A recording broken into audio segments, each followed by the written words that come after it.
Once upon a time, there was a powerful sultan named Bushan. But the true sultan is only Allah. Bushan had 2 daughters. The elder was named Rin, and the younger was named Fatima. Rin was so beautiful that Bushan swore, "I will give my daughter only to the cleverest man." One day, Bushan found a louse. He ordered his servants to feed it and fatten it up. The servants doted on the louse and fed it so well that it eventually grew as large as a sheep. Bushan had the louse slaughtered and skinned. He threw its meat to the eagles and had its hide tanned. Then he used that hide to cover his large copper drum. One day, he gave the order, "Beat the drum." The people gathered at the sound of the drum. "O my people," said Bushan, "I will now marry off my daughter Rin, who is famous for her beauty. But I have one condition. I will give her only to the cleverest man." The people asked, "But how will you know who the cleverest man is?" Bushan replied, "The person who knows which animal's hide covers the drum shall marry Rin. Those who cannot guess will have their heads cut off." On the first day, a handsome prince came. He said the hide was from an ox, a horse, or a donkey. They cut off his head. Days passed. The heads of all the princes who came were cut off. Now no one dared to appear before Bushan. Rin and Fatima remained at home. A cunning wizard living in a distant village of wizards called Vedmerin heard this news. To learn the secret of the drum, he watched the place where the palace servants went to fetch water. One of the women said, "So many princes have come and gone, yet not one of them figured out that the drum is made from louse hide." The wizard immediately made a plan. The next day, he went to the palace and appeared before Bushan. "I wish to marry Rin," he said.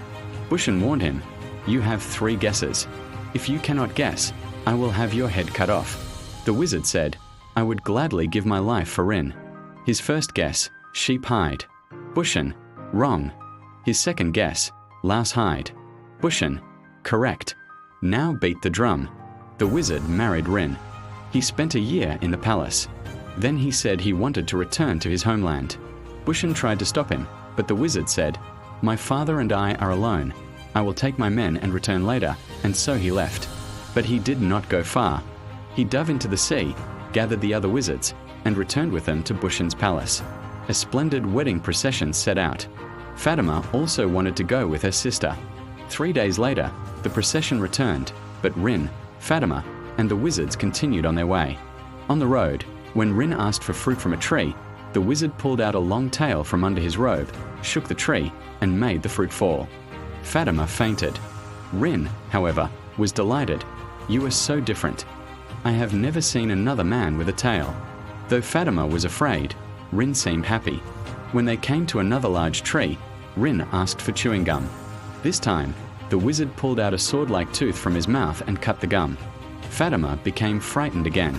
She began to recite like a poem, "Rin, oh Rin, this tree is the tree of Vedmerin. They will devour you tonight. This fate has consumed your mother and father." When they reached the village of Vedmerin, Rin was pregnant. The wizard refused to build a house. "Our home is under the sea." Now Rin also began to fear. She told Fatima about the situation. Fatima said, "Let's run away." But the wizard's dog heard everything, ran to the sea, and informed the wizard. The wizard quickly returned. Fatima was sent to gather firewood. Meanwhile, the wizard kidnapped Rin. Rin said, "I am pregnant, do not kill me." The wizard showed mercy and called a witch to help with the birth. Rin gave birth to a baby boy. When Fatima returned and learned of the situation, she was overjoyed and began to care for the child. The wizard had a greedy brother. "The girls have been here for a long time, and we cannot eat them." He said, "We will eat them when the baby grows up," said the wizard. But his brother could not bear it and beat the wizard.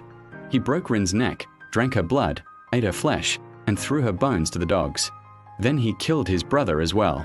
When Fatima saw what had happened, she snatched the baby and fled. The wizard tracked her. Fatima, however, reached a village at night. At the house where she knocked on the door, there was a woman. She begged the woman, "Aunt, we are hungry and thirsty. Please help us." The woman took them into her home. Fatima asked for milk to be given to the baby. The woman offered her breast, and the child nearly bit her, trying to eat her. The woman grew suspicious.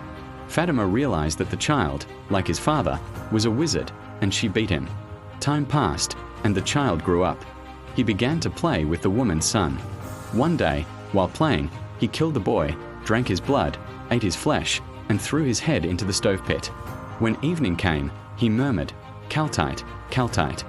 I ate the neighbor's child. I threw his head into the stove." When the woman heard this, she went mad. Fatima also explained the situation. They killed the child, burned him, and scattered his ashes to the wind. 2 days later, the wizard arrived. Have you seen someone named Fatima? Fatima was outside the house. When she saw the wizard, she informed the homeowner. The man gathered the villagers. They captured the wizard, killed him, burned him, and scattered his ashes to the wind. Fatima returned to her father Bushin. She married a prince and lived a happy life. If you like the video, subscribe to the channel, like the video and comment.